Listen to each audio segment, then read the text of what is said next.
Привет, я Антон Гросс, и вы смотрите канал «Иммиграция в Италию». В этом выпуске у меня для вас много плохой информации о жизни в Италии. В этом видео я собрал все минусы полуострова.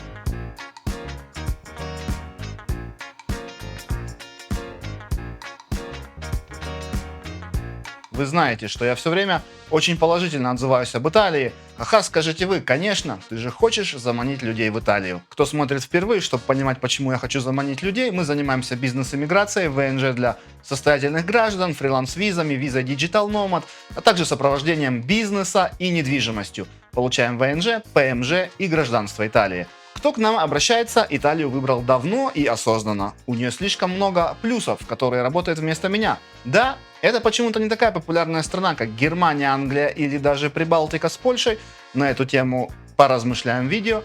Но возможности переезда сюда более чем доступны, а уровень жизни выше. Но видео о минусах, которые вы должны знать, переезжая сюда, или просто послушать эту тему и сказать: да, все именно, к сожалению, так. Я это видео готовил давно, но не выпускал, много дополнял, изменял сценарий.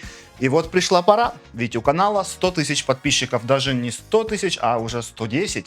Мое мнение в конце видео. Большинство из вас, конечно, бы хотело слышать мнение живущих в Италии мигрантов, что мы сейчас и сделаем. Потому что те, кто подписан на наш канал, уже знают, что наша компания работает в иммиграционной сфере с 2002 года, а это значит, что мы знакомы с разным опытом многих разных людей. Кто-то переехал давно, кто-то живет в Италии уже много лет. Что их больше всего удивило в Италии? Какие были самые большие сложности при переезде? Сложно ли интегрироваться в местную культуру? Какой лично для меня главный минус Италии? Ответы на все эти вопросы вы получите, посмотрев этот ролик. Ставим лайк в поддержку канала, пишем комментарий. Для меня и алгоритмов YouTube это очень важно. Итак, минусы Италии от самого познавательного канала об эмиграции и жизни в Италии. Начнем с банального и будем переходить к вещам, которые вы узнаете, живя в Италии много-много лет. И еще, если хотите знать об Италии больше, имеет смысл оформить подписку и поставить колокольчик. Ностальгия. Ностальгия. Италия — это не та страна, где много наших. Я делал сравнение. Количество граждан Украины, конечно, сейчас удвоилось, но даже наши продукты не так просто все еще найти. Вам тут, скорее всего, будет не хватать общения с соотечественниками, либо круг будет весьма ограничен. Ведь русскоязычных в Италии на самом деле не так много, и это очень разнообразная, если можно так выразиться, публика. От жен итальянцев, сиделок, чьи семьи преимущественно не в Италии, небольшого количества обычных семей до Олега Тинькова и Александра Малинина. А дальше тут стыдно даже сказать у кого, от Зеленского до министра обороны России и главных пропагандистов Первого канала. Никого не хочу обидеть, но в Италии, если брать основные постсоветские страны, такие как Россия, Украина, Беларусь и, например, Молдавия, большая часть иммигрантов из этих стран женщины. А именно, в случае России и Украины, это 80% женщины. Это статистический факт, согласно данным Института статистики Истат. Поэтому рынок не адаптирован под иммигрантов из бывшего СССР. Тут нет большого количества русских магазинов, ресторанов, русского ТВ, там, дискотек каких-то и так далее. Точнее, это все, конечно, есть, но вот мне лично, чтобы купить родного Копальхима, каких-нибудь там пельменей или гречки, нужно ехать аж в Турин, не говоря уже об укропе, который дефицит. Но сейчас в меньшей степени его употребляют румыны вместе со сметаной. К слову, это первая по численности община Италии, и укропно-сметанный рынок подстроился под спрос. Тусовки тоже присутствуют в больших городах, какие-то встречи организовывают, прости господи, коворкинги. Я, кстати, по своему опыту еще в 2005-2006 годах понял, что собирать комьюнити русскоязычных в Италии будет очень непросто, если не сказать невозможно. Онлайн что-то можно сделать, но постоянные шашлыки и так далее, скорее всего, нет. Слишком разная публика. Но пишите, если бы хотели сделать что-то такое. Может, организуем встречу и сделаем ее регулярной. Так что, учитывая вышесказанное, круг будет весьма узкий из-за разнообразности наших в Италии. Опять же, все потому, что исторически Италию выбирали императрица Мария Александровна, в ее честь назван бульвар в Сан-Ремо, Горький, Петр Ильич Чайковский, Иван Тургенев, но больше фамилий знаменитых вы найдете во Франции, что изначально, видимо, и заложило фундамент иммиграции. В Сан-Ремо иммигранты после революции 1917 года также находили убежище. Хотя их жизнь была менее роскошной, чем у дореволюционной знати, культурное присутствие русских в городе сохранилось. Ну, я, по крайней мере, так считаю. Пишите свое мнение в комментариях, почему так, может, я ошибаюсь. Представьте, что мой дед, который был моряком и много ходил в Сан-Ремо, да, из Мариуполя, рассказывал о русском ресторане возле православной церкви. Ресторатор бежал после 1917 года. Следов ресторана я там не нашел, зато сегодня напротив церкви есть русский магазин, где вы можете купить пельмени, так сказать, помолился, поешь православных пельменей, урча майонезиком. А многочисленные агентства недвижимости, ну просто все русифицированы, готовы обезжирить любого клиента, продав все что угодно с не очень большой тройной наценкой. Бюрократия. Вы слышали о бюрократии в Италии? Я провел опрос среди подписчиков в Telegram, и большинство респондентов выбрало основным минусом именно бюрократию. Меня злит итальянская бюрократия, но я понятия не имею, какая она в других странах. По отзывам, такая же, как в Италии местами. Действительно, сейчас становится невыносимо из-за долгих сроков рассмотрения запросов, в частности, что касается нашей работы, выдачи ВНЖ, получения виз, что касается других аспектов, например, строительства, получения каких-то разрешений. Лично я не сталкивался с какими-то очень серьезными проблемами долгих сроков ожидания. Что касается иммиграции, то все очень долго, медленно. Никто часто ничего не знает по нашей работе, а если знает, то владеет какой-то совсем неправильной информацией и вам ее будет рассказывать. Не ожидайте от Италии, что вам сразу выдадут все по первому требованию и в короткие сроки, даже если эти сроки прописаны в законе. Если вы желаете все и сразу, то Италия страна не для вас. Но у вас есть опция заплатить адвокату 3-5 тысяч евро и добиться рассмотрения дела через суд. Так что напишите, что лучше ждать или требовать соблюдения сроков через суд. С другой стороны, если зайти в какой-нибудь чат русских там во Франции или почитать комментарии под видео на YouTube о Германии, то там вы прочтете, что оказывается во Франции и Германии тоже бюрократия, и она не хуже итальянской иногда. Жилье. Следующий важный минус жизни в стране можно описать одним словом – жилье. Нехватка жилья и резкий рост арендной платы являются серьезной проблемой в городах Европы и за ее пределами, но в этом случае результат Италии оказывается особенно плохим, и итальянцам, и особенно иностранцам трудно найти подходящее жилье. Ниже Рима эта проблема стоит менее остро, чем на севере, хотя долгосрочная аренда в городах Италии в целом становится все дороже и сложнее. Кроме того, правила и да, еще больше бюрократии, связанные с арендой квартиры, в Италии могут оказаться для новичка очень сложными. Если вам необходимо находиться в одном из крупных городов Италии по работе, то простого решения здесь нет. Но если у вас есть возможность работать удаленно или ездить на работу, вы можете рассмотреть вариант проживания на периферии или переезда в город, расположенный в непосредственной близости от города, если поиск достойного места для жизни является для вас приоритетом. Это реальная проблема, особенно для иностранцев, особенно для тех, кто приехал сюда вот только недавно, еще не имеет здесь доходов. Никто не хочет сдавать иностранцам, у которых нет постоянного дохода в Италии. Пишите свое мнение и опыт в комментариях, это будет очень полезно всем зрителям. Транспорт.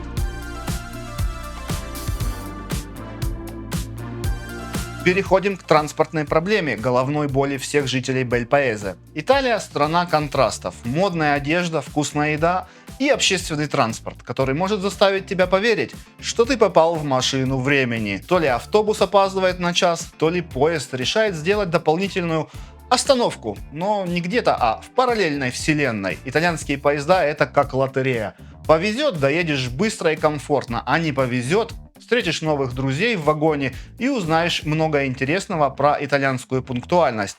И заодно пополнишь свой итальянский словарь нецензурными выражениями. Римские пробки – это отдельная вселенная, где время течет по своим законам. Если вы не спешите, то Италия – это ваше место. Поиск места для парковки в Риме может занять немало времени. впрочем, как и в большинстве других городов Италии, ведь в стране один из самых высоких в Европе уровней владения автомобилями. В Милане более функциональная система общественного транспорта и лучше развита сеть велосипедных дорожек, однако движение транспорта все равно интенсивное, и это вносит дополнительный значительный вклад в высокий уровень загрязнения воздуха. Плюс падуанская низменность с особым рельефом и климатом делает иногда уровень загрязнения слишком высоким. Ну, собственно, поэтому и я не живу в Милане. Не знаю, что вы нашли в нем, ведь в Италии есть куча прекрасных мест. А еще, когда оставляете автомобиль на парковке в Милане, вынимайте все ценные вещи и даже документы, потому что есть большой риск, что вам разобьют окно и сделают это вместо вас. Манера вождения. Да, давайте тогда поговорим немного об итальянской манере вождения. Первый совет для недавно приехавших: будьте всегда исключительно внимательными и наблюдательными. Следите за всем, за пешеходами, за машинами и грузовиками. А с недавних пор появились еще и многочисленные самокатчики, которых наконец заставили хотя бы каски одеть. Особенно внимательно нужно быть с велофашистами на дорогах. К сожалению, под машину попадают не только велолюбители, но и известные звезды. Все они могут появиться с любого направления, поэтому не ездите слишком быстро и будьте начеку. В Италии водителей можно разделить на две группы. Тех, кто считает себя Шумахером, большинство из них живут на севере, особенно в Ломбардии, Пьемонте и Эмилии-Романьи, и тех, кто ездит слишком безопасно. Это, как ни странно, наши дорогие южане. Ну, конечно, кроме Неаполя, правильно. Одно можно сказать точно: скучно за рулем вам не будет. Еще одной проблемой, о которой упоминают многие, является пристраивание машин к вашим хвостом. Ну и куда же без жестов для общения на дороге: мигание фарами, махание руками, бибиканье. Все это неотъемлемая часть итальянской водительской культуры. Да, и советую не агриться с итальянцами, потому что если вдруг будет драка, вы кого-то ударите, потом сядете в тюрьму. В общем, запасайтесь терпением и не сердитесь. Вам не удастся изменить привычки итальянских водителей, так что плывите по течению. Помните, что эти люди произошли от римских водителей колесниц. Интеграция. Коротко про интеграцию. Раз уж мы упомянули великий город Неаполь, увидев который можно таки умереть, вопрос: вы думаете, Италия делится на регионы, и каждый итальянец считает себя там, например, пьемонтцем, сардом, сицилийцем и так далее? Вы знали, что в Италии неаполитанцы — это не итальянцы, а именно неаполитанцы, как миланези, венециане или генуэзцы? Посмотрите вот на фото этой карты, которая висит у меня в офисе и которую я люблю разглядывать. Это Матри Италии. Чтобы понимать, о чем идет речь, попробую рассказать. Есть отечество, за него готовы умереть, его славят и так далее. А на этой карте вы увидите не отечество, а от слова отец, а матчество. Ну, типа, наверное, родина-мать. Но у нас родина-мать в русском языке это типа как отечество. Типа, мать сказала, иди там убивай, и ты идешь и убиваешь. В случае с Россией. Поэтому на этой карте вы видите не отечество от слова отец, а матчество. Я не нашел нужного слова в русском языке. Это то место, где ты родился, чей генетический код ты несешь в своих традициях, языке, религии, сказках и даже песнях. Можно ли стать итальянцем, если итальянцы выглядят вот как эта карта? Вам будет очень сложно интегрироваться, ведь итальянцы все слишком разные. Ваши дети, да. Мой, например, брат, который родился в Италии, знает даже местный диалект, но у вас с этим будут определенные трудности. Медицина. А что насчет хваленой итальянской медицины? Италия предлагает довольно развитую систему здравоохранения, доступную для иммигрантов. Однако, как и в любой системе, есть свои нюансы и потенциальные сложности. Итальянская система здравоохранения бесплатна, но медленные очереди на прием к врачам и ожидания на операции или диагностические процедуры могут стать проблемой. Представьте себе, что домашний врач направил вас на УЗИ, а при записи на процедуру вам сообщают, что ближайшая доступная дата в местной клинике месяцев так через 13. Естественно, существует альтернатива — обратиться к частному специалисту, но за этот визит придется заплатить вдвое, втрое, а иногда и в 5 раз больше. Бюрократия не обошла и процесс регистрации в национальной системе здравоохранения для получения медицинской помощи. Незнание итальянского языка может еще больше затруднить общение с врачами и получение необходимой информации. Насчет случаев дискриминации по отношению к иммигрантам в сфере здравоохранения я ничего сказать не могу, хотя некоторые участники участники наших групп в социальных сетях уверяют в обратном. Непотизм. Думал, говорить об этом или нет, но лет 10 назад непотизм, да, или кумовство особенно ощущалось. Сейчас, кажется, стало полегче. Больше контроля, что ли, над публичными конкурсами. Частые шумные дела, но непотизм есть, и он никуда до конца не делся. Это еще больше осложняет интеграцию, по моему мнению, когда на все интересные должности попадают чьи-то сыновья, жены, братья и племянники. То же самое в сфере услуг. Например, получить какой-то серьезный контракт в фирме, если нет конкурса, становится очень сложно. А иногда эти конкурсы организовывают в лучших традициях непотизма, когда участник только один. ЛГБТ+. Кстати, о дискриминации. Как относится к ЛГБТ+ иммигрантам в Италии? Несмотря на то, что Италия является частью Европейского Союза и принимает антидискриминационные законы, в обществе все еще сохраняются консервативные взгляды, особенно в небольших городах и южных регионах. Влияние католической церкви в Италии сильно, и многие люди придерживаются традиционных взглядов на семью и отношения. Это может вызвать негативные реакции на открытые проявления ЛГБТ-идентичности. Хотя в 2016 году Италия таки узаконила гражданские союзы для однополых пар, полноценные права на брак и усыновление детей остаются ограниченными по сравнению с другими странами Западной Европы. ЛГБТ+ люди могут сталкиваться с дискриминацией при приеме на работу или в рабочем коллективе, особенно в более консервативных секторах или компаниях с традиционными устоями. Ну типа в Ватикан пойти там каким-нибудь заместителем Папы Римского не получится. В крупных городах, таких как Рим и Милан, существуют активные ЛГБТ+ сообщества и мероприятия. Однако в небольших городах и сельских районах найти поддержку может быть трудно, если не сказать невозможно. В некоторых районах и при определенных обстоятельствах открыто выражать свою сексуальную ориентацию может быть небезопасно, так как риск столкнуться с насилием или агрессией со стороны гомофобных групп все еще существует. Хотя, возможно, для кого-то это из вас будет вообще большим плюсом. Эти проблемы, однако, разнятся в зависимости, как я сказал, от региона и размера города. Крупные города, такие как Милан, Рим и Флоренция, известны более либеральными взглядами. Ну, туда можно еще Турин отнести, там Геную. В общем, крупные города.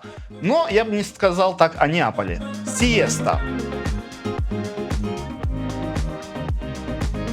Ну и напоследок некоторые распространенные неприятности, которые омрачают жизнь иммигранта в Италии. Итак, вы переезжаете в развитую европейскую страну и, естественно, вы предполагаете, что все учреждения работают стандартный, знакомый нашему человеку рабочий день. Что и говорить о магазинах и супермаркетах, которые понятным образом открыты 24 часа в сутки. Ну а вдруг безумно захочется гречки в 1:30 ночи? Ну что, бывает же такое? Вы, конечно, слышали, что мировые экономисты часто называют Италию страной малого и среднего бизнеса.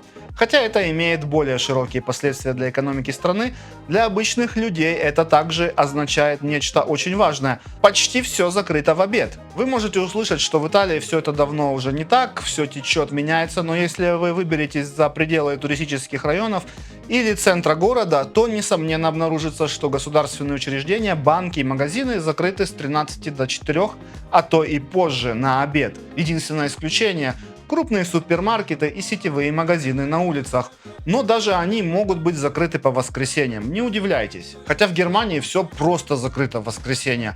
Только Макдональдсы работают и магазины при заправках. То же самое можно встретить и во Франции. Поэтому не стоит полагать, что вы сможете использовать свой обеденный перерыв для того, чтобы сходить в банк за выпиской со счета. Да, это раздражает, но это означает, что у вас нет другого выхода, кроме как перестать напрягаться и нормально пообедать. Но мне вот все понятно, но почему сайты администрации там, да, для запроса, например, квоты или гражданства, они работают тоже по расписанию, ну там условно с 8 до 13, и потом с 16 там, до 18.